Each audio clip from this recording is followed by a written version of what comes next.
My name is Kim Smith, and I am a program coordinator for OneOp.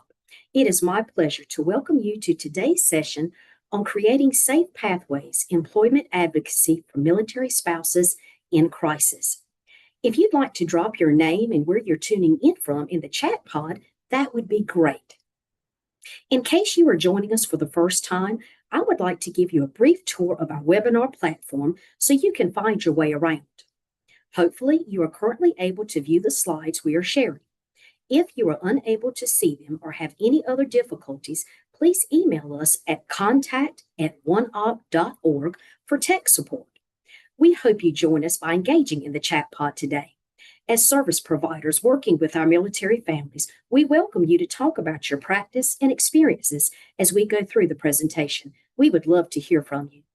To embed the chat pod so you don't miss any links or conversation, simply place your cursor over the shared slides. You will then see a toolbar pop up across the bottom of your screen.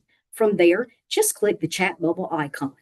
When typing questions or comments, please be sure to select everyone from the response options drop-down menu so everyone is able to view them in the chat pod. My OneOp colleagues will be monitoring the chat pod and providing links to the webinar resources. You will note that the slides and resources are available for download on the event page for today's session. We will be covering continuing education information at the end of the webinar, so please stay tuned at the end if you're interested in continuing education credits or a certificate of attendance. Closed captioning is available for this webinar. You can turn on the subtitles via the Zoom toolbar. If you need to step away from today's webinar at any time, please note that a recording will be available for review on the event page within 2 business days. Thank you for joining us as we continue our partnership with the Defense Department and the U.S. Department of Agriculture to expand the readiness, knowledge, and networks of the professionals supporting our military service members and their families. The views expressed in this presentation do not necessarily reflect the official policy of the Defense Department, U.S. Department of Agriculture, U.S. government, or OneOp. The mention of any entity or product is for informational purposes only. I am very pleased to introduce our 3 speakers today, all of whom are passionate about the work they do. We have Kristen Birkland, Kulonda McCrae, and Sharday Mullins. Kristen brings nearly 2 decades of experience supporting service members and military families around the world. As a victim advocate and crisis counselor, she provides compassionate, trauma-informed support to individuals facing domestic abuse, sexual trauma, suicide risk, and other critical challenges. She is committed to offering both immediate help and long-term pathways to healing. Kulonda is a certified workforce development professional with over 20 years of experience in career coaching, education, and program management. As a career coach with the Department of Defense's Spouse Education and Career Opportunities Program, she provides personalized career guidance to military spouses worldwide. A proud military spouse and former U.S. Navy ombudsman, she brings deep insight, empathy, and a passion for helping others achieve meaningful career growth. And we have Sharday with us, who is also a career coach with the Department of Defense's Spouse Education and Career Opportunities Program, with over a decade of experience in prevention, education, and career services.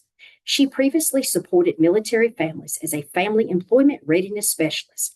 A Navy veteran spouse and former active duty spouse, she understands the resilience of military families firsthand.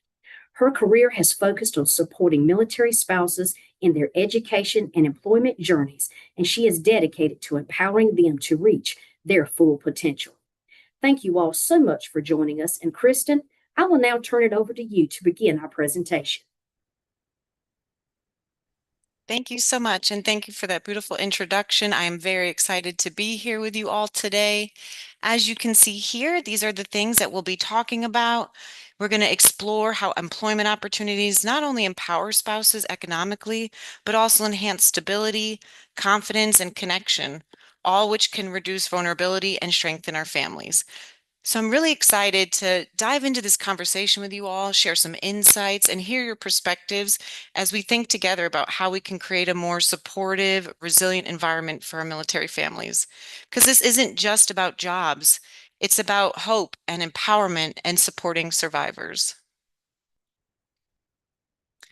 So starting off with our piece on domestic abuse in the military, I'm going to lay down some kind of groundwork information and statistics. This part may move a little bit quickly, but don't worry, I'll be standing by throughout the entirety of the presentation today to include the Q&A at the end. So I felt like it was important to really ground ourselves in a shared understanding of what we mean by domestic abuse, particularly within the military context. As you can see here, domestic abuse isn't just about the physical violence. It includes patterns of behavior used to gain power, control, or coercion over a partner. That can involve emotional, psychological, sexual, or financial abuse, as well as neglect. Understanding this definition is really important because it shapes how we recognize risk factors, support survivors, and identify protective factors like employment, which can really make a huge difference. One thing I'd like to mention is throughout this presentation today, you'll hear me go between the word survivor and victim, and that stems from the DoD background, which uses victim as its legal terminology. So you'll hear me kind of go between the two today. I'll give you a moment to read through that and really start to ground yourself in our DoD, Department of Defense, language and definitions.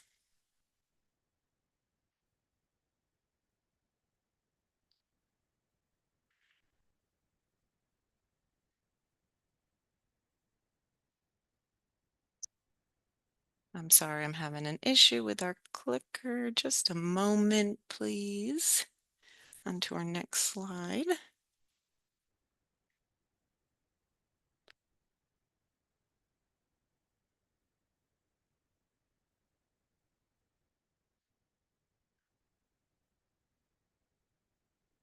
OneOp team, do you mind in assisting me to the next slide, please? Oh,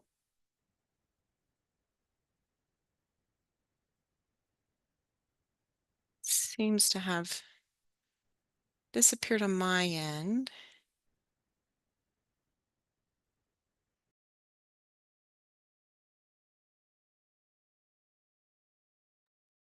Hang tight, Kristen. I think OneOp is working on that for you. Thank you. In the meantime, I'll keep the conversation going. I noticed that some of you in the chat has chimed in from across the globe, and especially in the States, a lot of victim advocates, which I always love seeing. I myself is a victim advocate, so it's exciting to see that a lot of you probably have some of that groundwork and that foundation. Some of you may have been in the field for quite some time, so I'll be interested to see what you have to share maybe later in our Q&A and conversation. But as they bring up the slides, I really just wanted to share for those that may not know the DoD and military lingo and definitions, what domestic abuse is defined as.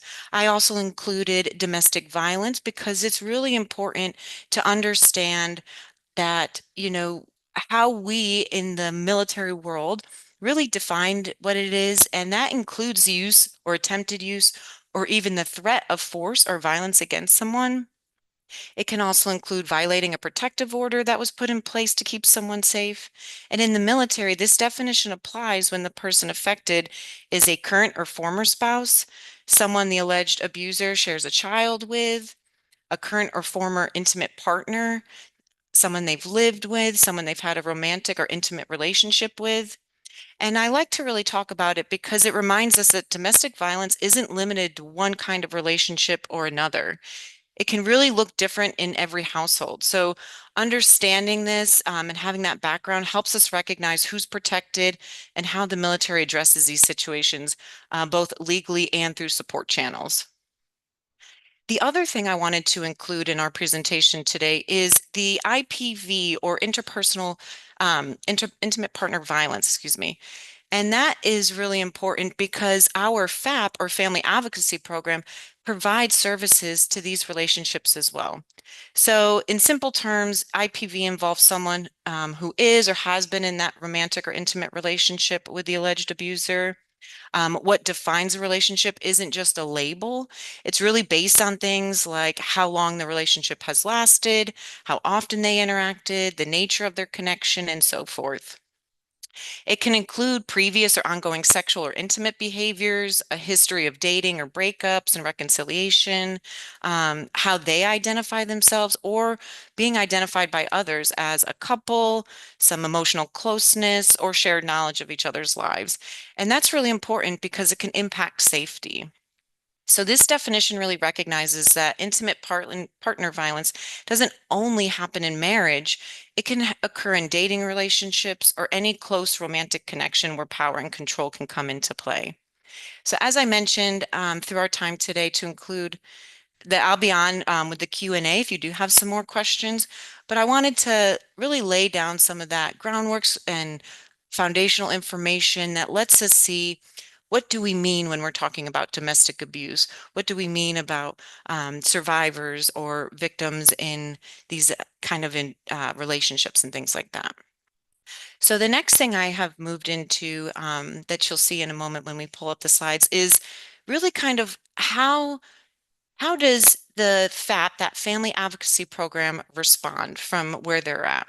Because that will be really that number one kind of military support to individuals when a report comes in. So typically, how it works is a report is made, and that can come from the victim themselves. It may be a bystander, it may be the command or unit, or it could be law enforcement. And once that report is in, the clinicians who are licensed counselors, so like LPCs, LCSWs, LMFTs, they'll conduct what we call a CCSM, a clinical case staff meeting, to review information, assess safety, and determine next steps. From there, the case will go to an Incident Determination Committee or IDC, which is responsible for deciding whether the situation meets DoD criteria for maltreatment. And all of this, the IDC and the CCSM and all these acronyms really that we like to kind of talk in the military world, these are all policies and programs with very strict instructions, very strict rules and who sits in these meetings, what has to go on, and things like that. And in fact, FAP, that Family Advocacy Program, is actually going through a whole kind of remodeling right now to expand services, to kind of formalize processes. So they're always working to improve, to get better, to be more supportive of survivors. It's really beautiful. So that IDC again is a board. Well, they'll be looking at, does the report meet criteria for that the abuse and maltreatment? And then after that, there's the intervention phase where FAP, again, Family Advocacy Program staff and other helping agencies work together to provide support. And that can include safety planning, counseling, advocacy, and referral services. And interestingly, the FAP not only assists survivors, but also works with offenders in a specialized offender treatment program. And if that individual fails to actively engage or take what they've learned, it could result in removal from the military. And then finally, there's ongoing assessment. So even after the initial response, the FAP team will continue to monitor progress, reassess safety, and adjust support as needed. So this process is really about ensuring coordinated, consistent responses that prioritize safety, accountability, and ongoing support for everybody involved. So now that we've laid that foundation down, really kind of explored kind of the terminology, we're going to go ahead and look at some numbers.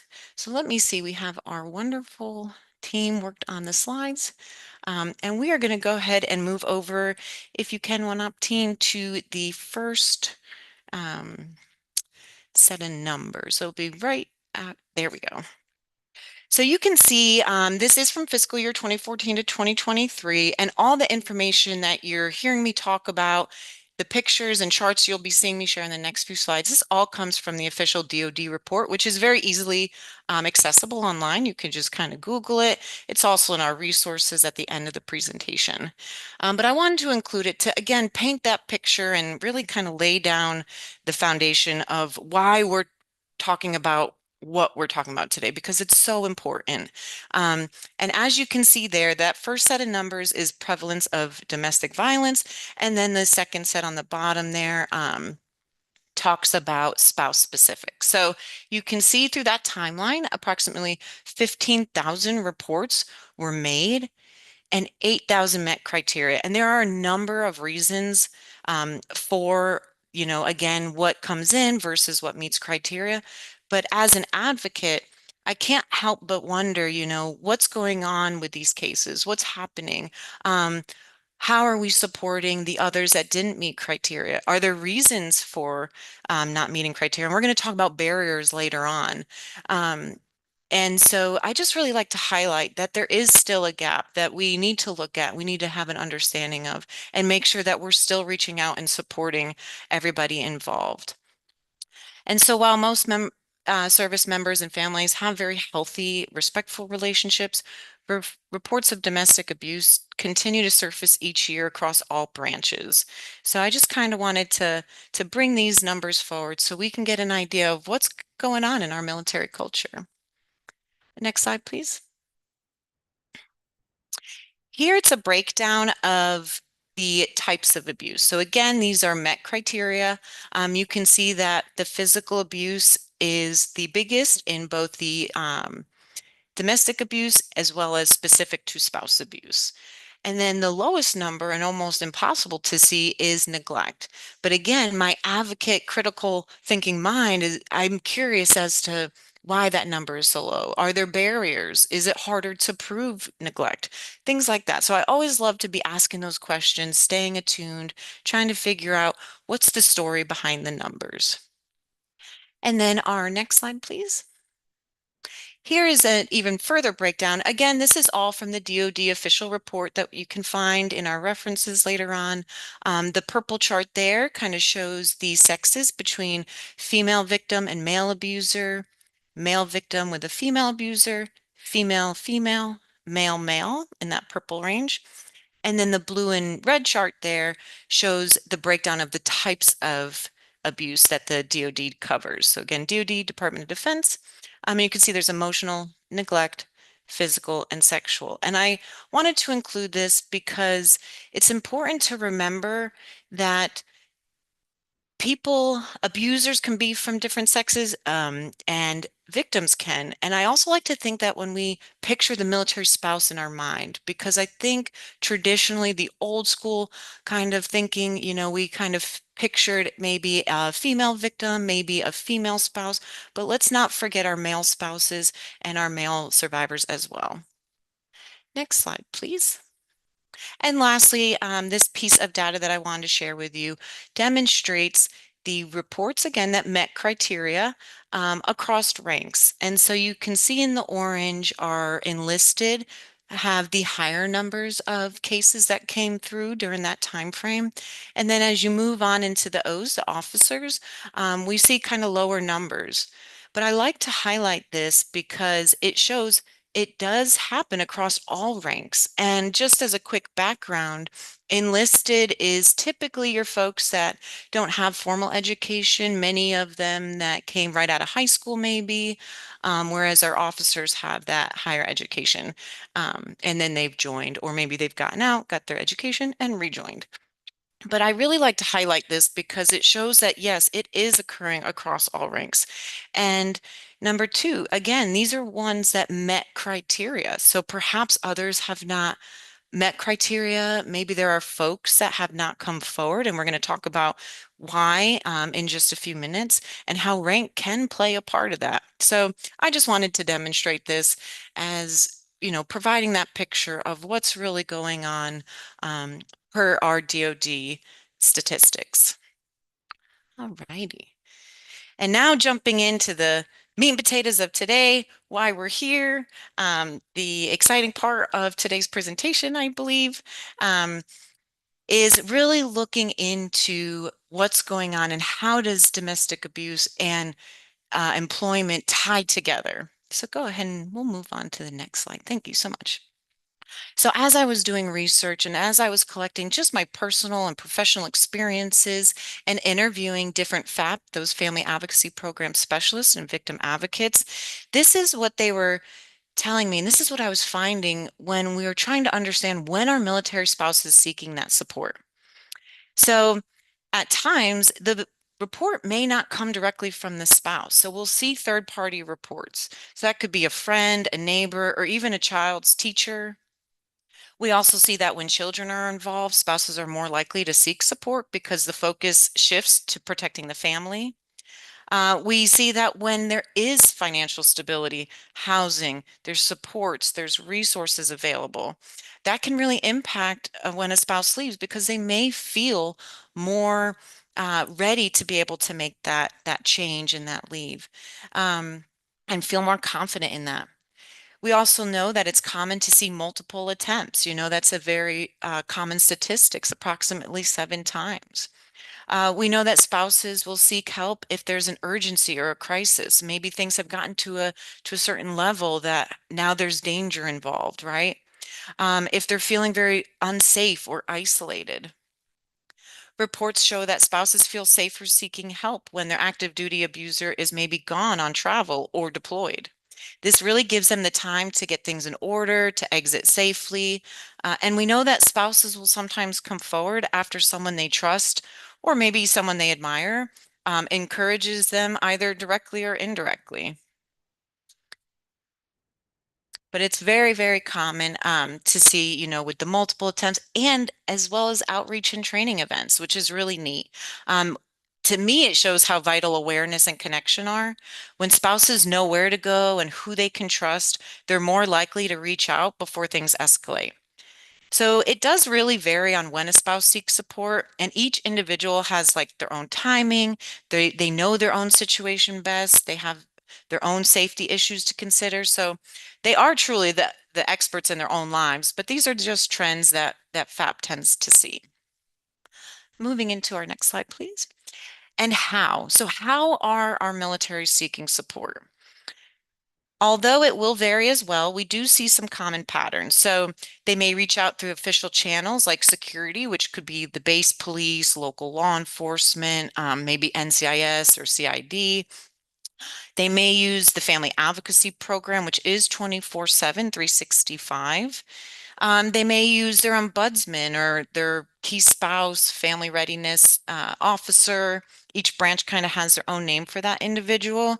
And for those that don't know, these are people that are really the liaison between family and command or unit. They serve as a communication link and they provide information and resources. They're often the first point of contact and family friendly face to the family and the members. And sometimes it's the only person that the spouse, quote unquote, knows. So it's really common for spouses to reach out to these individuals, particularly in situations like this. And those folks are mandated reporters, so they would bring that forward. Others kind of turn to close friends and confidants, which is often where that first disclosure happens. And then sometimes we'll see some retroactive help seeking. Spouses may not know what resources exist until they're already in crisis. And that's kind of tied into that referral piece. So sometimes they'll go to a chaplain, sometimes they'll go to medical, sometimes they've gone to, again, base police or local police. Sometimes they've gone to other clinicians. And we do a warm handoff in the military community where we try to ensure that they get the help that they're ready for and that they need. So this is some of kind of how our military spouses are seeking support. Next slide, please. However, there are lots of barriers. And while we've got a pretty decent list here on the slide, please know this is just the tip of the iceberg when it comes to barriers that military families face. But starting into stigma. So mental health, in my opinion, is still very hush-hush in the military. And although we've taken great strides towards normalizing and supporting mental health, to seeking help and access to care, I still feel that it's, still a bit stigmatized in our culture in comparison to maybe the civilian world. So there's that piece. Then there's isolation. The military lifestyle is incredibly isolating. Military families are often ripped away from their family, their friends, their communities, their jobs, lifestyle that they're used to, the supports that they're used to, and they're moved to maybe a different town or a different state. Or if you're like me, you move around the world and you're in new cultures. and you're often alone or you're uncertain, dealing with so many new things, and it can be incredibly isolating. Even the most independent of personality types tend to find times of, really that loneliness and that disconnect. So it can be tremendously difficult to navigate on top of an unhealthy or abusive relationship. And then dependent. Um, because you move with your active duty member, you give up maybe your normal life or the life you had before. You're officially on orders under the active duty member.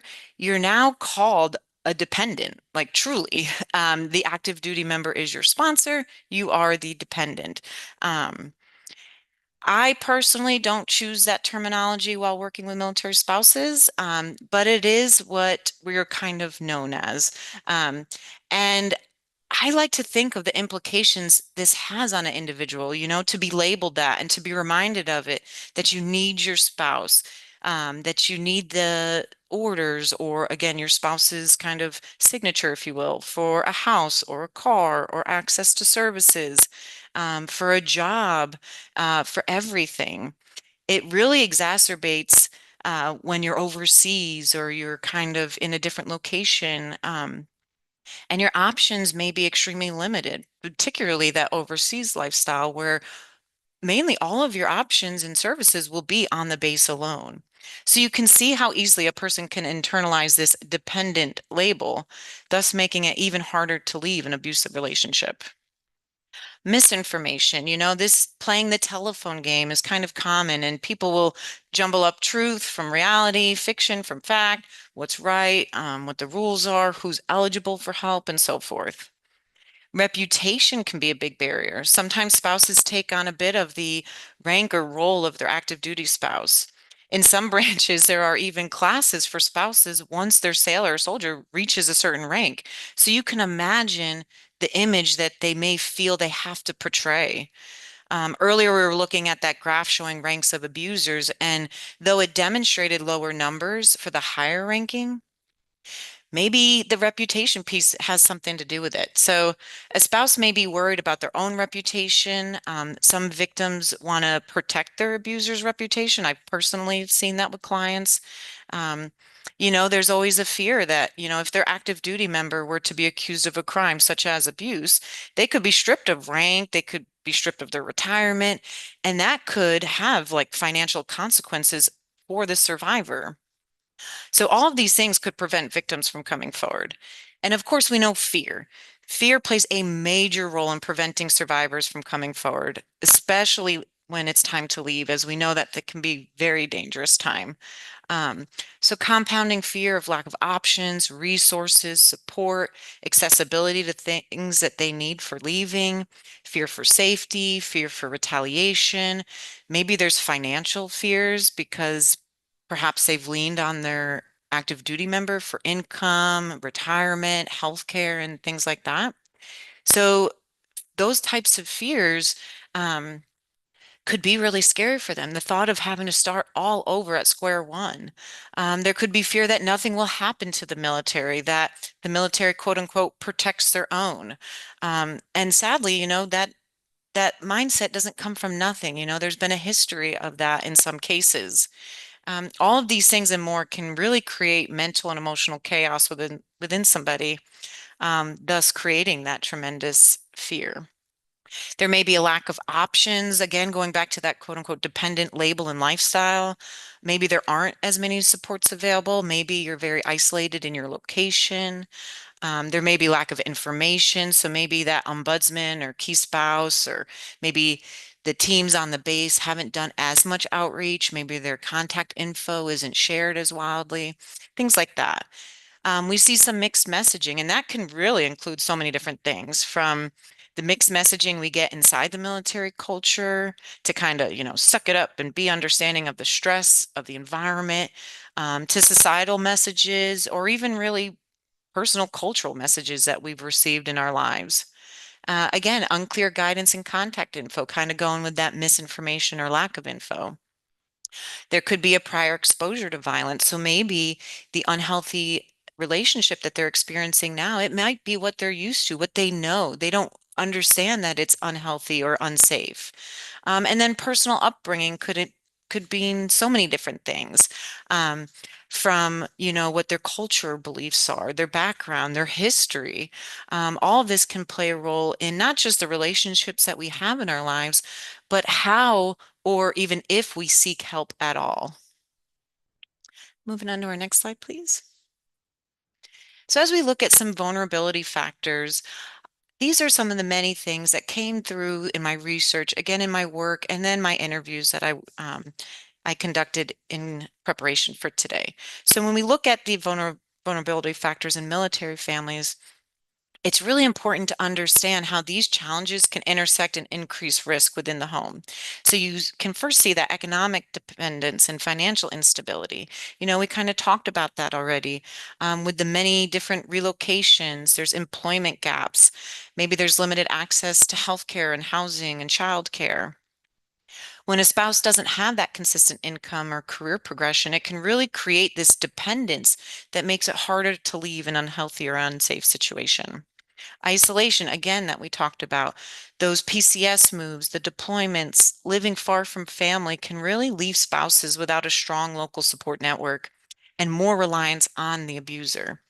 So add that to the operational tempo, stress, that constant balancing of work and mission and family life, and you can really see how stress and strain builds up quickly. Of course, access to firearms, which military often has, can really increase fear given the elevated lethality, mental health challenges or unresolved trauma, whether from the past experience of the person or maybe service related. It can really further increase the risk factors within the household. And there are direct associations between mental health disorders and IPV. So this is why military spouse employment matters, because it's not just an economic issue. It's really a readiness and prevention issue, in my opinion. When spouses are employed, they build that financial independence, that professional identity, social connections, all the things that really strengthen the resilience of the military family and reduce some of these vulnerabilities. Next slide. Here we can look at some of the challenges within that military context. And again, you'll see some overlap through these slides. So it's clear that the environment itself can complicate prevention and response efforts. So many military spouses operate without consistent support networks that we talked about. Those PCSing, being stationed overseas, being stationed in maybe remote areas. This isolation can make it harder to ask for help or even really know where to start. We see confusion around guidance, underutilization of services. Sometimes the resources are there, but families either don't know about them or don't trust the system enough to use them. Again, think back to the number of reports versus the number that met criteria. Again, there are several reasons for that. But if people are fearful that nothing will happen, they may not feel comfortable coming forward. And absolutely the fishbowl effect. Um, I'm sure those on now that have been with the military for a while are probably shaking their heads. Yes. When you are in the military, somehow, some way, even if it's years apart, you end up running into people, but especially on the bases, the really small bases in particular, the OCONUS overseas bases. You tend to see somebody maybe in the office that you see later at your kids' soccer practice, and then you see them again at the commissary, the grocery store. Um, we tend to really live in this small fishbowl, and that can be a reason why folks are fearful coming forward, or they don't really want people to know their business because this person is friends with that person who knows this person. So it's all really connected, and it can kind of be concerning for a survivor. Sometimes with the IDC board, there can be an imbalance in representation, um, especially when the alleged abuser has representation, excuse me, but the victim may feel unprotected or unheard. So that could be a reason. And then, of course, perceived or maybe even actual biases from clinicians, victim advocates, or command level support that really can erode the trust. And this goes back to that fishbowl effect, right? There could be that fear of trying to quote unquote save the active duty member's career or reputation. So these are barriers that we really should try to understand in order to better serve our clients. Next slide, please. So that's why we're here today. We want to really talk about the topic of employment as a protective factor. So I'm very excited. All righty. So as we see how important this role can be, we're looking at prevention and long-term resilience. Economic independence can really give spouses the ability to make choices that support their safety and well-being. When people have their own income and career path, they're less vulnerable to control, manipulation, or dependency in an abusive relationship. It can also contribute to personal empowerment. It builds confidence and social connection and a sense of purpose outside of the home. These are protective factors that can really strengthen a spouse's overall resilience. And, I can personally relate to this. When I left the US with my spouse, I gave up everything. I gave up my career, my own income, my car, my own housing.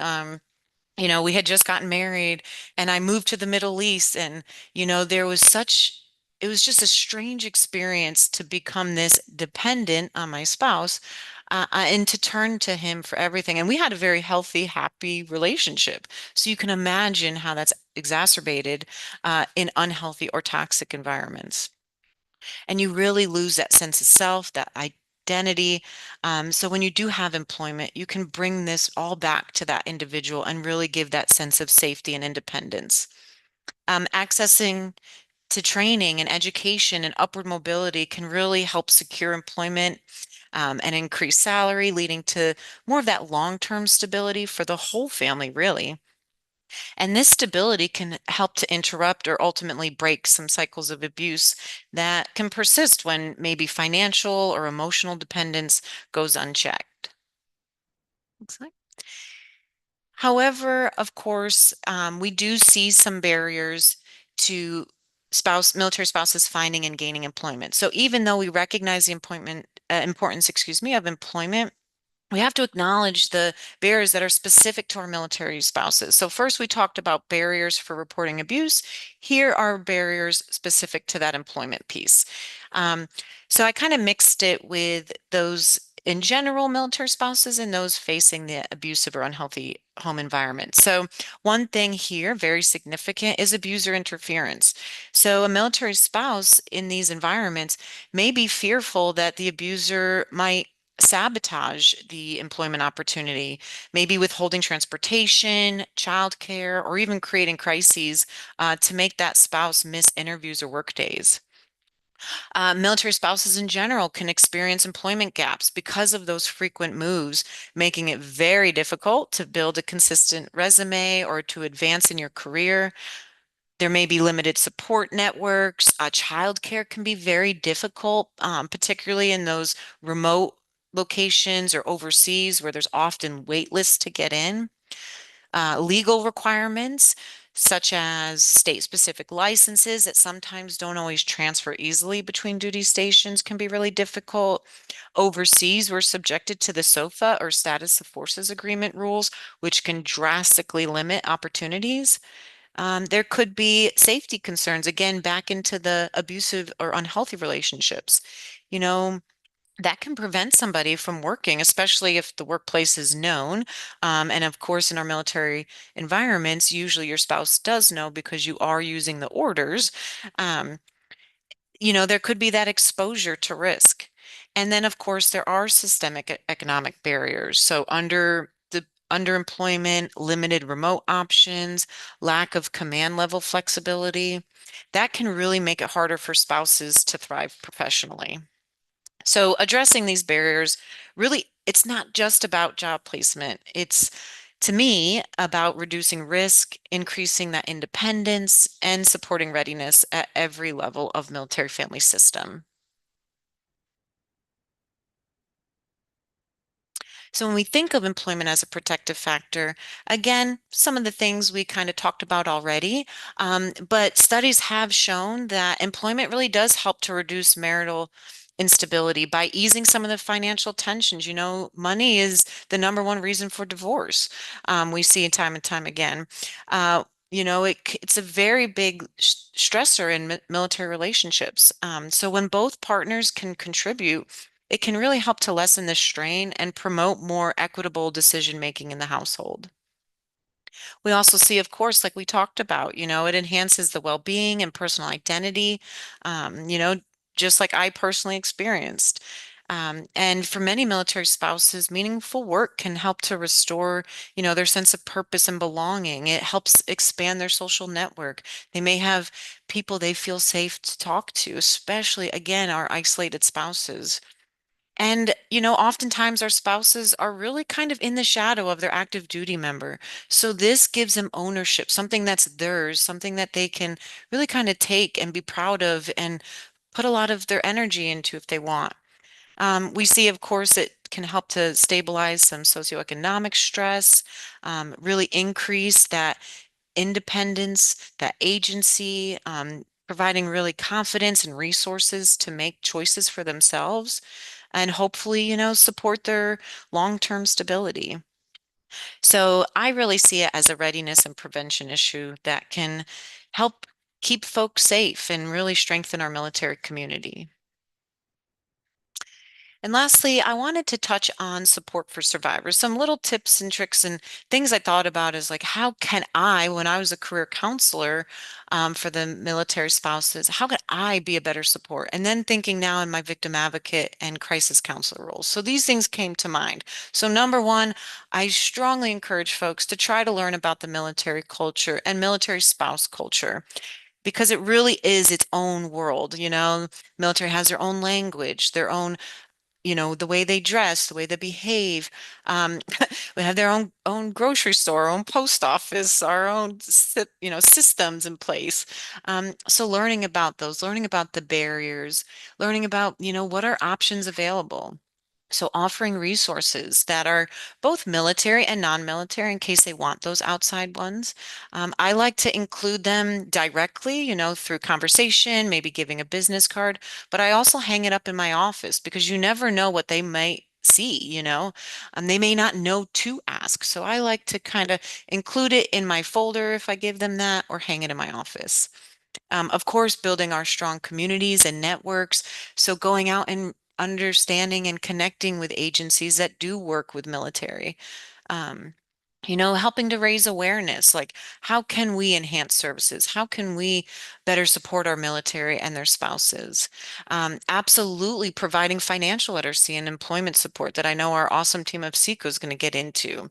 That's power, that's independence. Doing trainings like what we're doing now, continuing to have that ripple effect of sharing knowledge, sharing information, and taking it all in at the same time.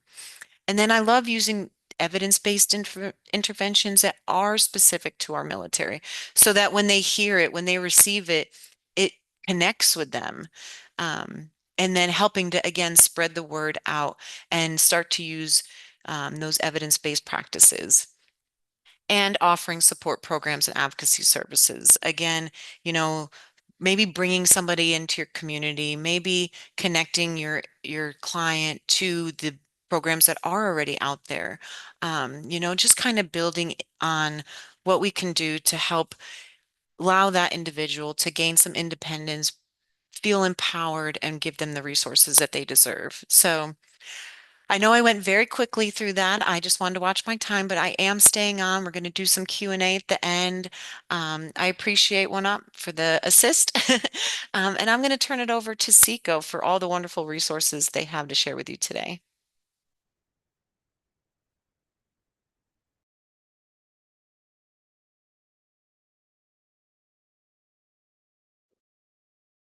Thank you, Kristen. Thank you so much for just laying down that foundation for us today. And so you'll see here on the screen, what tools and resources do you utilize in supporting military families during these situations? So if you could just share your response in the chat pod. I see many of you do work with military families. So we would just love to just kind of, you know, sharing is caring. So definitely create toolkits here for all of us today.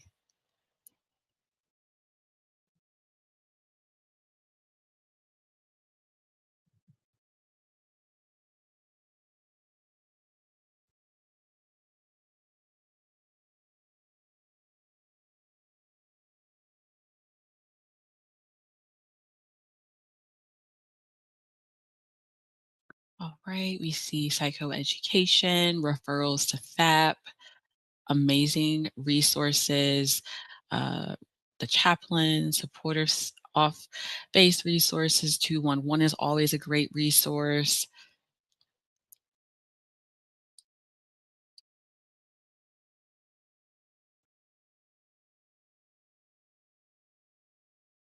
Community partners, absolutely, it's amazing to have those partnerships, especially within our military community.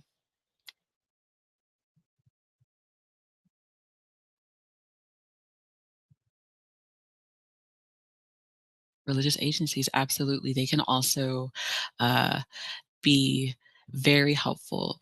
So next slide, please. Thank you again for everyone who has participated and shared those tools and resources. It's always powerful to hear what practitioners on the ground are using to support military families. And thank you again, Kristen, so much for laying down that foundation. Understanding the connection between safety, stability, and employment is essential when we are serving military spouses in crisis. And so now that we've talked about the realities that spouses face and how employment can support both safety and autonomy, let's look at what already is in place to help them get there. So I'll take a few moments to walk us through the Spouse Education and Career Opportunities Program, other known as SECO, and how it can help the families that you're supporting. And so before we get started, I wanted to see if any of you have ever referred a military spouse to the SECO program before. If so, please type SECO in the chat pod. I see many of you do work on the installation. Awesome. And no worries if you haven't. Hopefully, by the end of today's session, you will have SECO in your toolkit of go to resources when working with military spouses. So, next slide, please. All right, so let's start with the foundation. The Spouse Education and Career Opportunities Program, also known as SECO, is a Department of Defense program created specifically to support military spouses throughout every stage of their career journey. And so that means whether a spouse is brand new to this lifestyle, navigating another PCS move, living overseas, reentering the workforce, or pursuing a new credential, SECO meets them where they are. And so we work with spouses worldwide, whether they are in rural areas, urban areas, internationally, it doesn't matter. We can support them. And the best part, they don't have to know exactly what they want yet. They can come to us overwhelmed, unsure, hopeful, burnt out, or starting from scratch. There is space for every spouse's story with SECO. Next slide, please. So when we look at who's actually using SECO, a few things stand out. 62% of SECO users are spouses of service members in the E4 to E6 ranks. So those are your corporals, your specialists, sergeants, staff sergeants. For my Navy folks, your third class, second class, and first classes. And another 14% are spouses of O1 to O3. And so this tells us two things: that most users are early to mid-career spouses who often face the highest levels of instability and transition, as Kristen touched on earlier. And these are the families who typically experience the most lifestyle-related career disruption, frequent moves, childcare challenges, and limited networks. We also see that SECO users skew slightly younger than the average spouse population overall. And importantly, 95% of spouses say they would recommend SECO to another spouse. So for those of us in direct service roles, that's a strong indicator that when spouses get connected to support, the impact is meaningful. Next slide, please. This slide shows the larger ecosystem of engagement, and it is massive. 99% of satisfaction with SECO Career Services, 1.4 million military spouse employment partnership job searches in fiscal year 24, which we will talk more about in the coming slides. Over 26,000 unique spouses searching for jobs, 31,000 unique MySECO logins from spouses just last year, and 5 million MySECO page views, meaning spouses are actively using the tools, not just signing up and disappearing. And the number one most visited page is the Military Spouse Employment Partnership, also known as MSEP job search, which tells us that spouses are highly motivated, actively looking for employment, and seeking resources that simplify the process. So, this level of engagement matters because it shows that spouses are not passive. They are trying, they're taking steps, they're showing up, and our job as providers is to help ensure the pathways they access are realistic, supportive, and sustainable. Next slide, please. So here's the real life snapshot of the community that we serve, the community that Yolanda and Kristen and myself are a part of. So there are roughly 897,000 military spouses across the total force, and over 60% of them are active duty spouses. 74% live off installation, which means many have limited access to on base resources.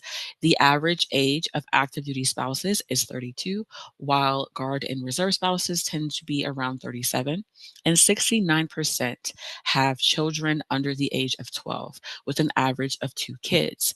So this means spouses are often managing career disruption, family responsibilities, relocation cycles, and emotional labor all at the same time. So when we talk about crisis, these are some of the layers that are beneath it. Next slide, please. The second part of the spouse profile gives us even more context. 88% of military spouses are women and 12% are men. And military spouses collectively have higher levels of education than their civilian peers.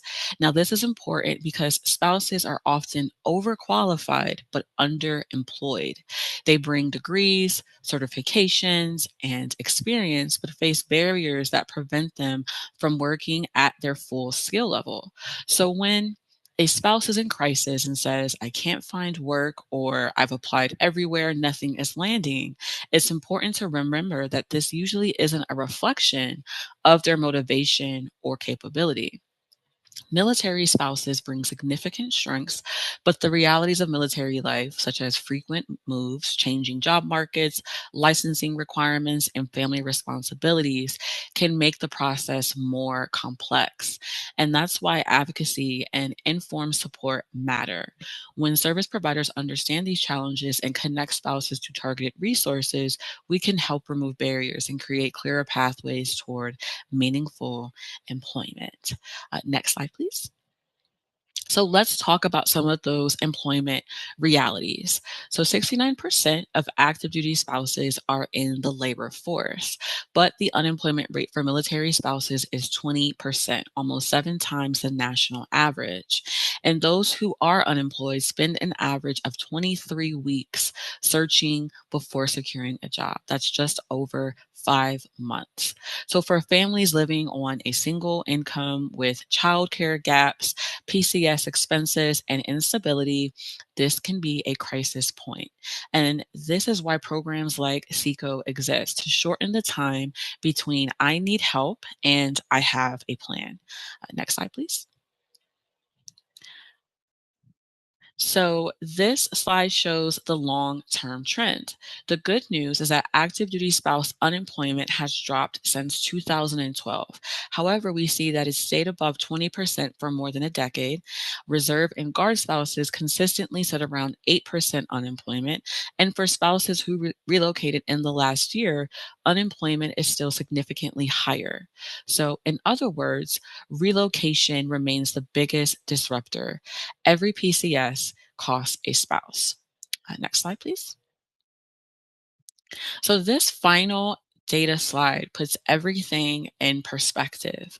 When you compare the active duty spouse unemployment rate, the national unemployment rate, and the reserve guard spouse rate, it becomes clear that active duty spouses face a unique, persistent unemployment gap. And again, this isn't because spouses lack skill, motivation, or education. Military spouses consistently demonstrate high levels of resilience, adaptability, and professional capability. What we see instead is that the unique demands of military life can create disruptions that don't always align with traditional civilian hiring practices. These challenges can impact employment continuity in ways that aren't about personal shortcomings, but about navigating a lifestyle that moves quickly and changes often. So our role, whether we're providing therapy, career services, or general support, is to help spouses navigate these gaps without internalizing them as personal failure. Because it's not failure, it's instructional barrier that they didn't ask for. So, with that context in mind, I'm going to hand it over to my colleague who will walk us through some of the key employment barriers military spouses encounter and how we can work together to help them overcome those obstacles. Thank you, Sade. Thank you very much for the handover. Thank you, team. All right, so now let's address specific barriers to military spouse employment, okay?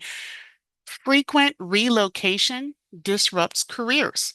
PCS moves occur every 2 to 3 months on average, and this causes one, interrupted employment.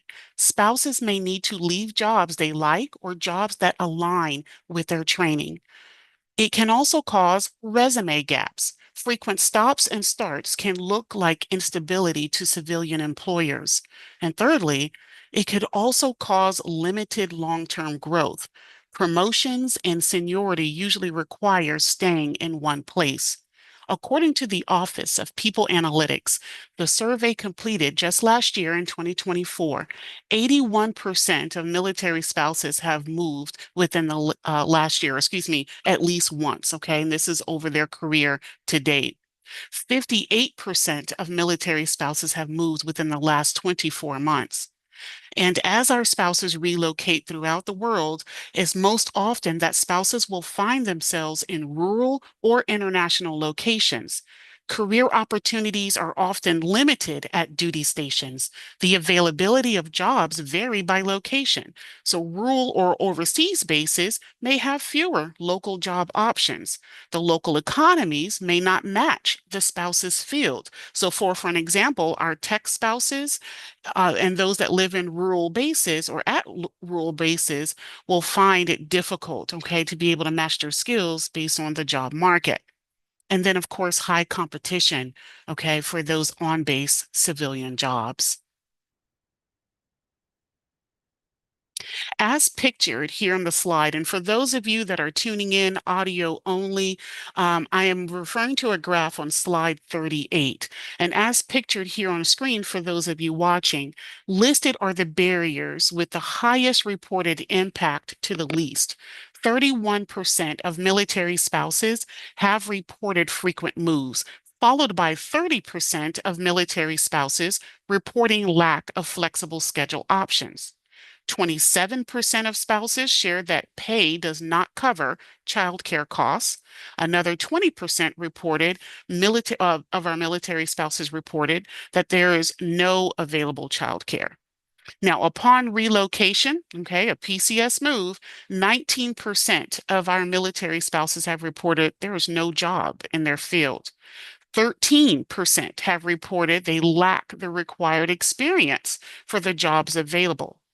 Because flexibility and work-life balance is a must for most military spouses due to deployment demands of the service member and parenting, 13% have reported that there are no part-time employment options.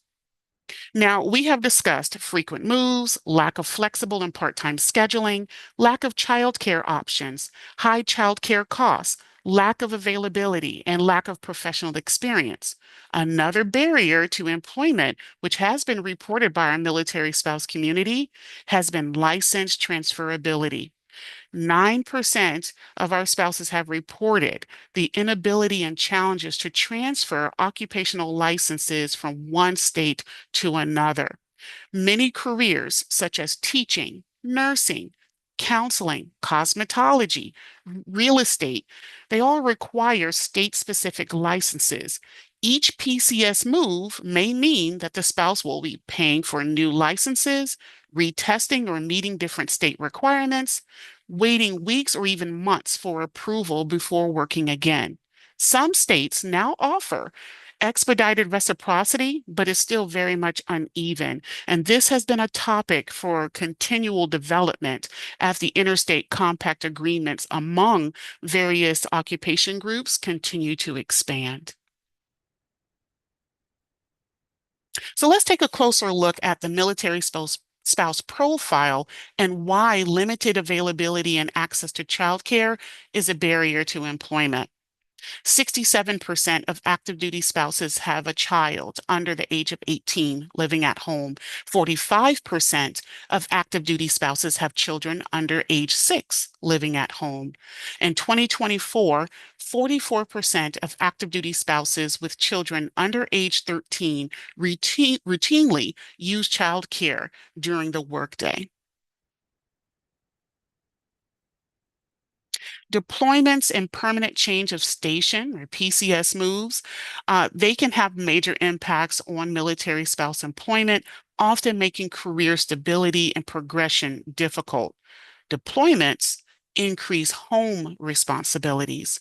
When a service member deploys, spouses often take on sole responsibility for childcare, transportation, home management, and the finances.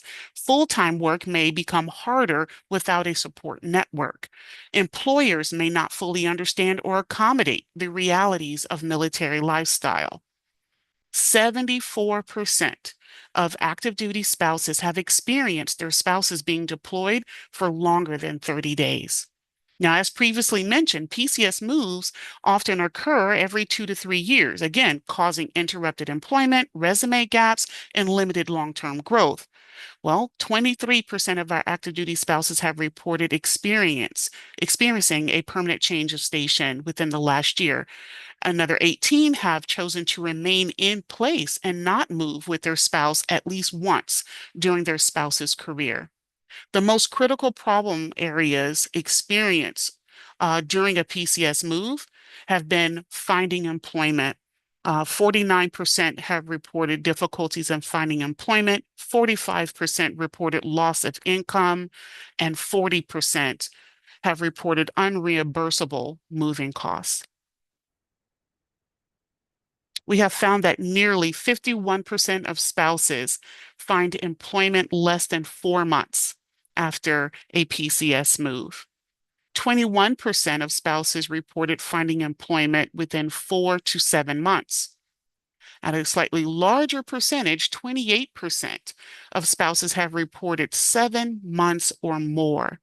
The active job search of almost a third of military spouses has taken 7 or more months. By the time the spouse finds employment, he or she will likely be preparing for his or her next PCS move within the next 2 years. 35% of active duty spouses require a state-issued license for their occupation. 28% of our spouses reported that to acquire this new professional license, or it was required for them to obtain a new professional license or credential in order for them to work, and that was after their last PCS move. So how may our military spouses overcome some of these employment barriers? Military spouses may consider earning a credential or a degree, develop their skills, and seek coaching and mentorship.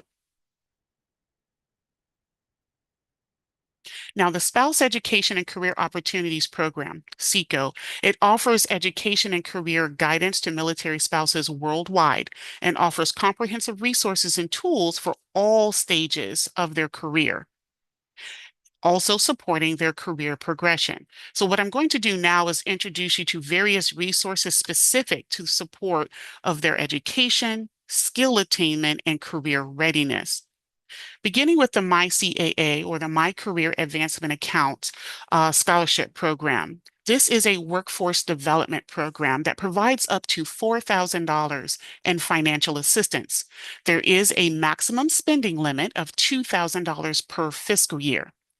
Those that are eligible are spouses of active duty service members and spouses of National Guard and Reserve service members on Title X orders, qualifying Title X orders, whose enlisted pay grades are E1 through E9, warrant officer pay grades W1 through W3, and our commissioned officer pay grades O1 through O3. Spouses must have completed high school or obtained a GED, right, the high school equivalent, It is important to know, however, MyCAA does not fund high school diplomas or GED attainment. Now, what can the funding be used for? It can be used for training, certifications and licensure, associate's degrees, testing for college credit. Okay, so that includes the CLEP exams, as well as continuing education units, the CEUs, to support certification and license renewal. The MyCAA scholarship program will pay for tuition and testing fees. Spouses will have a 3-year time limit to use the MyCAA scholarship funding, and this begins on the start date of the first course taken. Now, spouses must maintain his or her eligibility to use the scholarship funds. Now, at the time of this presentation, we do currently have more than 1,600 participating schools, colleges, universities, and training providers. Among this collective, there are more than 24,000 MyCAA eligible education and training programs. An additional education and training resource provided by SECO is free membership, 1-year access to Udemy. Keeping skills fresh and learning new ones is a competitive advantage in today's job market, but the cost of professional development can be a barrier for military spouses. The Defense Department, or excuse me, the SECO program has made it easier for spouses to reach their career goals with free access to more than 5,000 high quality, on demand, flexible courses through Udemy, providing more than 35,000 hours of content to help our spouses stay competitive in today's ever changing workforce. Udemy is a self-paced online learning platform offering courses taught by leading experts.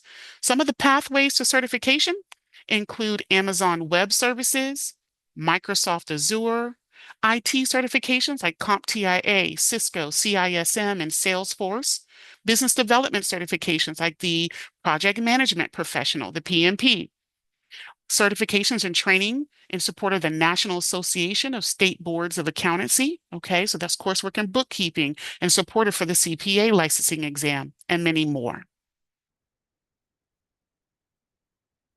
SECO is also proud to partner with the LinkedIn's Military and Veteran program to offer free access to LinkedIn Premium for all military spouses for 1 year. With a free year of LinkedIn Premium and LinkedIn Learning, eligible U.S. military spouses can access AI-powered tools to enhance their job search, grow their network, and get noticed by recruiters. Additionally, membership provides access to LinkedIn's vast online library with a learning path designed specifically for our spouses. Now, the MySeco website, and the link to the website was included in the chat. The website is a virtual career center. It is our one-stop interactive online career and education resource to help our military spouses. And there are 3 focus areas. It can help our spouses find a job. Spouses are asked to complete a MySeco profile, upload a copy of their resume. Spouses will have access to the Military Spouse Employment Partnership. We often refer to that as MSEP, and its job search tools. Spouses will be able to obtain career advice on the site. They will be able to access free career assessments, means to research occupations, find resources for those that are entrepreneurial in nature, wanting to start a business, home base, maybe even obtain information on how to contract at their current installation. And of course, have access to hundreds of articles, very much interactive. Many of the resources are downloadable. It is important to know to access these resources, spouses are going to be required to register for a SECO account using DS login credentials. Third area, spouses are able to explore their education options. On our site, we do have an online directory of vetted alternate sources of funding, and that's through the SECO Scholarship Finder. They'll access the MyCAA Scholarship Program, and of course, one of many initiatives, including Udemy for the on-demand training.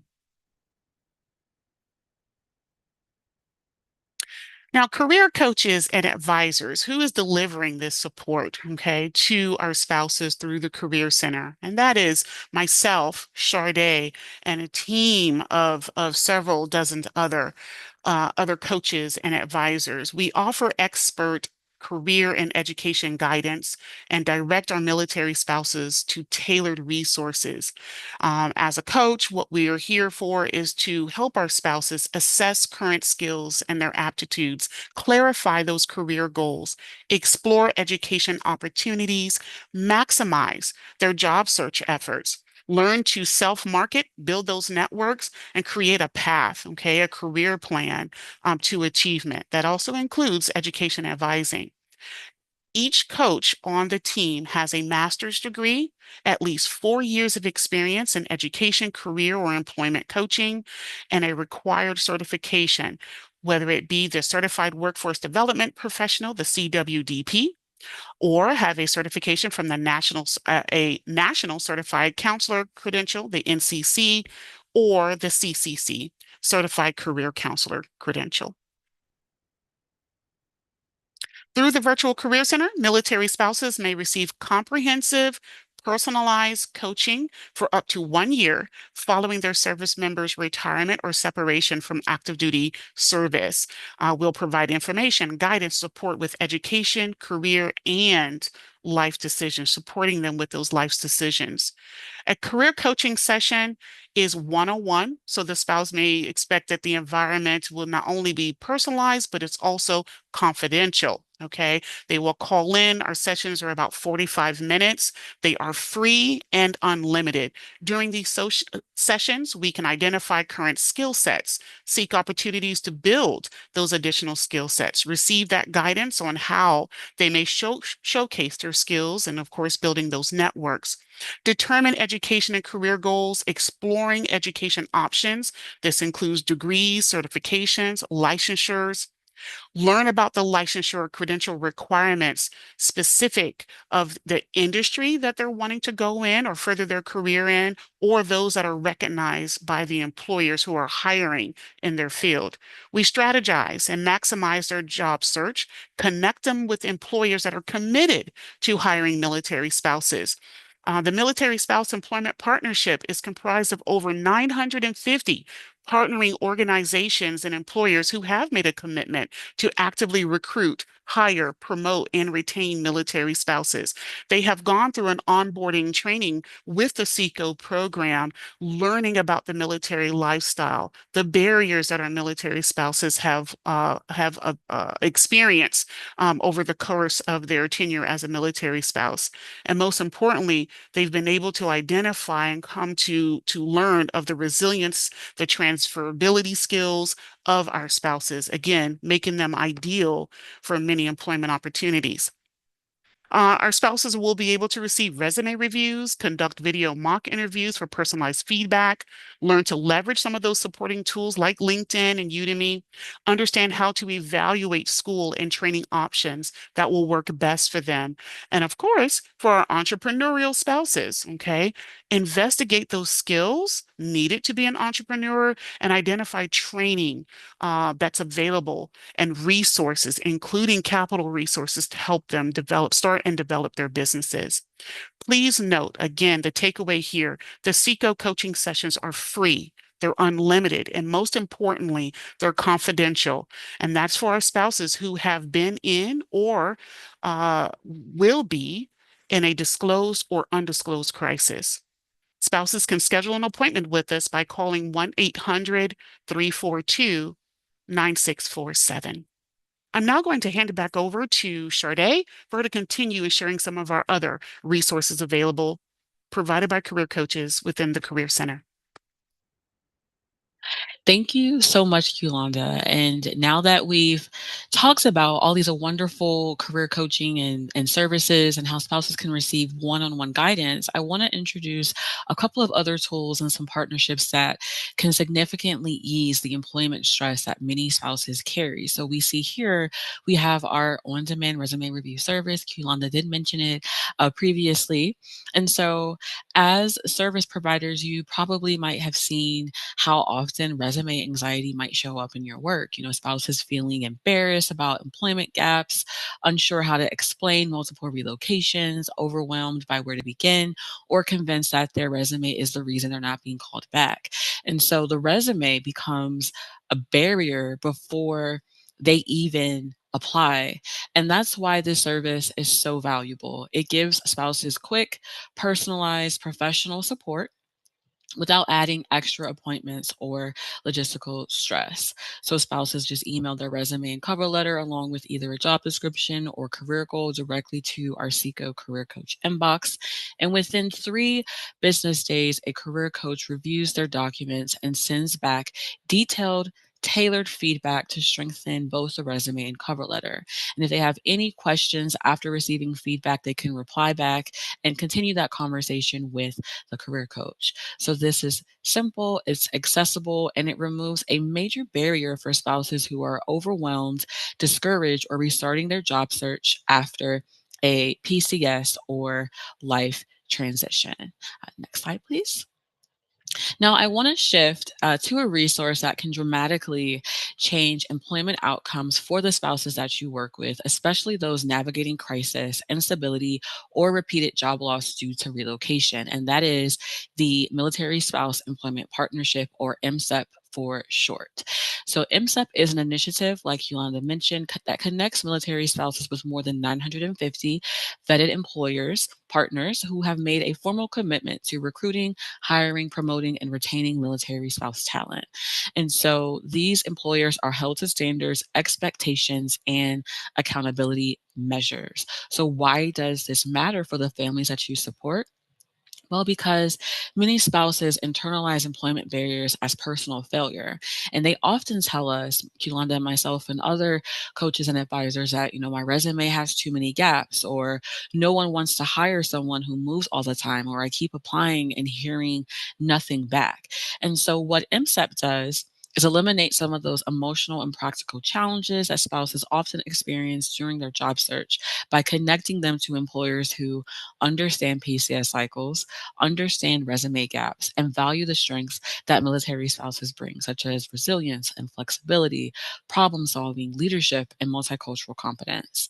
So through the MSEP job search tool on MySeco, spouses gain access to more than 400,000 active jobs across all industries and career levels, with a strong emphasis on remote and telework opportunities, which can be crucial for spouses dealing with mental health challenges, childcare barriers, and frequent relocations.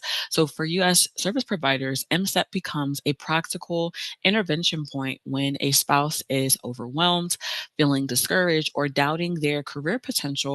You can guide them toward employers who are intentionally looking for them, not despite their lifestyle, but because they recognize the value that it brings. So, in short, MSEP creates a more equitable playing field for spouses who are doing everything right, but still hitting those barriers. And so, thank you for with the Military Spouse Employment Partnership. Next slide. Now, when we think about increasing employment access for military spouses, it's important to understand the role of the MSEP specialist, because they're one of the strongest behind the scene resources that you have access to. So, MSEP specialists work on the strategic side of spouse employment. Their goal is to reduce military spouse unemployment by strengthening the systems around spouses. So here's what they do. They advocate for military spouse hiring needs and ensure employer partners understand the realities of military life. They cultivate and maintain relationships with MSEP employers so more spouse friendly jobs are available and employers stay accountable to their commitments. And they analyze employment trends, track outcomes, and identify where gaps exist so improvements can be made at the program level. But here's the piece that's especially relevant for U.S. service providers. MSEP specialists also facilitate collaborative opportunities between military service providers on installations, employer partners, and SECO Career Center staff. This means if you're working on an installation and you're planning a job fair, a spouse empowerment event, a hiring initiative, or even a resource day, you don't have to do it alone. You can contact the MSEP specialist assigned to your installation to request in-person support from SECO career professionals. And they can bring subject matter experts, career coaches, and employment resources directly to your event to support the spouses that you serve. You can connect with MSEP specialists through the MSEP website, and they can help coordinate these opportunities. So even though MSEP specialists don't interface directly with individual spouses directly, they do play a major role in building the network of employers, resources, and on-the-ground support that makes it possible for spouses to access meaningful employment. Next slide, please. So, as you know, military life doesn't come with just one challenge at a time. It's layers on layers. There's relocation stress, childcare needs, financial strain, mental health pressures, identity loss, employment instability, and often these things are happening all at one time. And as many of you may already know, Military One Source does exist to support those layers by providing a wide range of support from counseling to relocation help to financial resources, whether a spouse is navigating emotional stress, relationship strain, PCS overwhelm, childcare concerns, housing issues, or simply trying to figure out what to do next. Military One Source provides confidential, free support 24/7. And right there, circled on the slide, is SECO, one of the major programs under the Military One Source umbrella. This means that spouses can access SECO at any time from any location with no cost and without referral barriers. So when a spouse is in crisis, employment instability is often one of the root stressors. So SECO helps address that stressor directly by giving spouses structured support, professional guidance, and career tools that move them toward stability. So SECO becomes an easy referral point when you recognize that a spouse is feeling stuck or hopeless in their career, their unemployment is contributing to mental health strain, they're overwhelmed after a PCS and don't know where to start, or they simply need a guided path instead of navigating the job market alone. So even if you already use Military OneSource as part of your practice, SECO deepens that support by providing specialized career coaching, resume and job search services, credentialing guidance, MSEP employer connections, and more. So when you think about connecting spouses to resources, SECO is one of the tools that can shift them from crisis to stability by addressing a major source of stress, which is their employment journey. Now And turning it here to Kristen. Thank you, Sade. And I just cannot speak highly enough about SECO. I love them. They're amazing. Military One Source. But prior to moving over to being a victim advocate and a crisis counselor, I was able to work as a military spouse career counselor for many years, and I heavily relied on SECO and Military One Source because they really are, as you saw on that wheel just a moment ago, Military One Source is that one-stop shop. They have so many amazing things.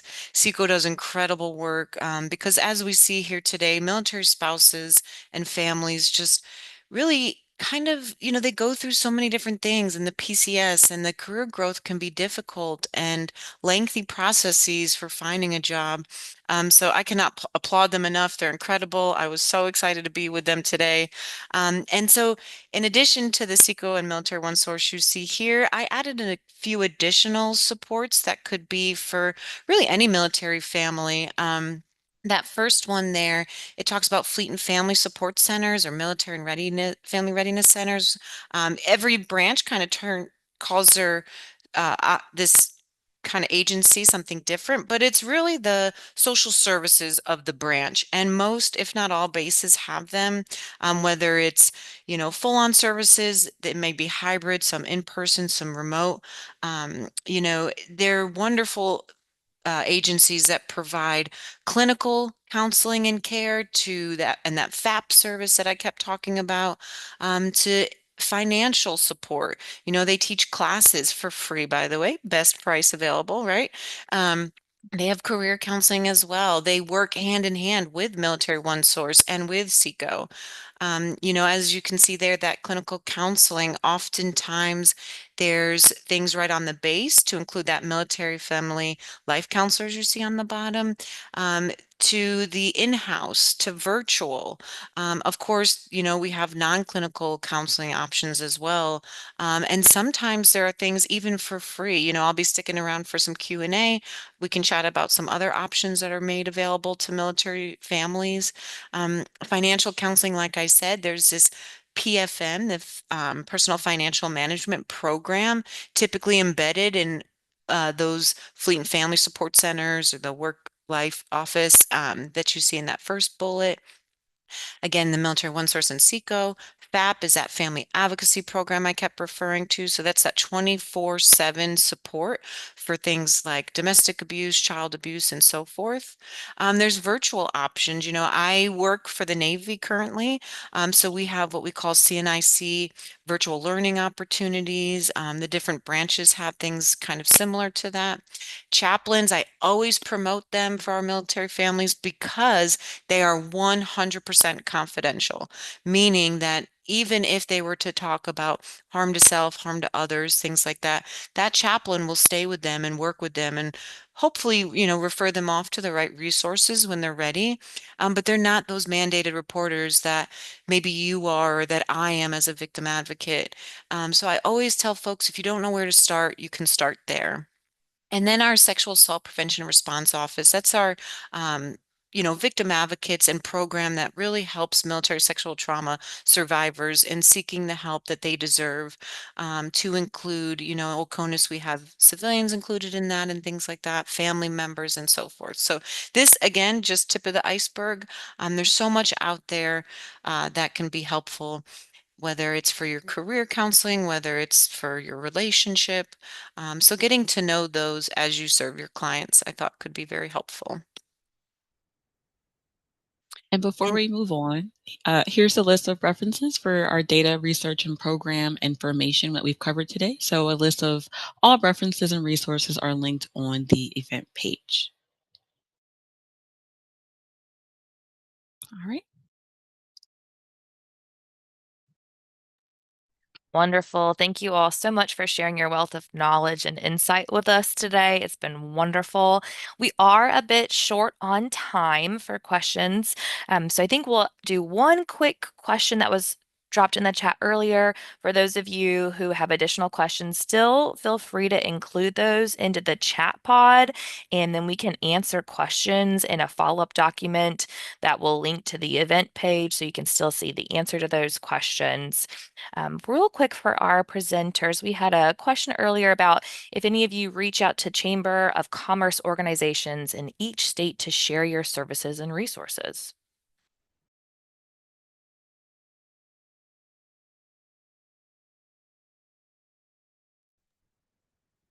Hi, great question. This is Kulonza McCrae, SECO career coach.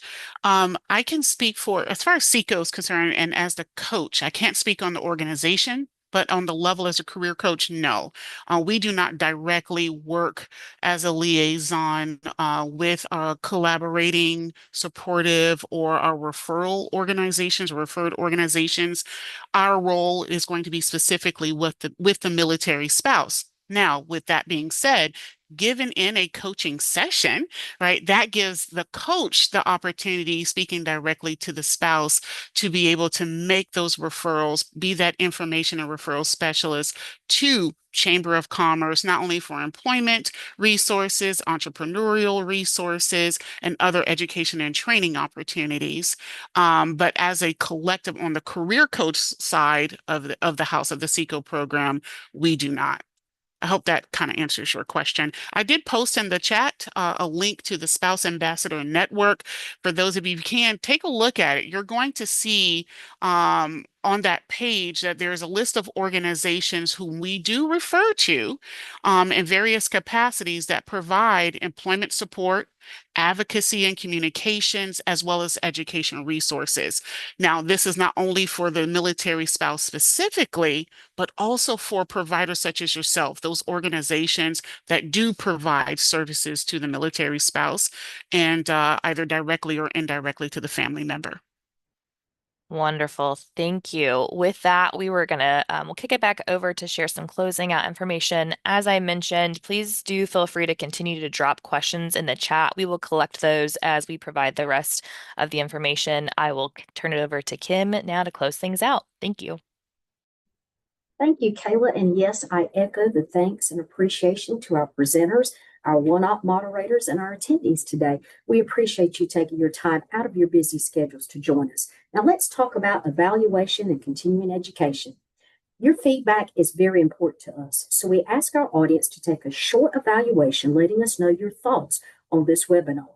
For those wanting to obtain CE credits after you complete the evaluation, you will be directed to a list of opportunities offered for today's session. The link to this evaluation is being shared in the chat pod and is available on the event page. When you visit the page, you will see the purple button. Click that and it will take you to both the evaluation and post-test. If you do not see this button, especially if you've had the page open since the beginning of this webinar, please refresh or exit out and reload the page.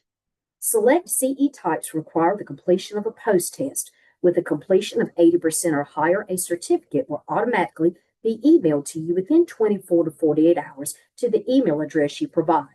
Some email addresses will direct their certificate to the spam folder, so please check there if you do not receive your certificate. If you have any questions about your certificate, please contact us at the email listed on the slide, ce@oneop.org. For today's session, we're offering 1.5 continuing education credits, and they are available from the following agencies that you see listed here on this screen. Please note, a recording of today's webinar will be archived within 48 hours to our YouTube channel, which you can access via the event page. We would also like to invite you to our team's next webinar on Wednesday, December 3rd at 11 a.m. Eastern Time, entitled Youth Substance Misuse, Understanding Prevention and Communication Strategies. This session will outline how parents and caregivers can promote open communication and define expectations about substance misuse while building trust through attentive and focused listening. The link to RSVP for this session is being shared in the chat pod. And lastly, be sure to visit us at our website, oneop.org, to explore upcoming events, articles, resources, and more. You can also find us on Facebook, LinkedIn, and YouTube. Thank you so much again for attending today, and we look forward to seeing you next time.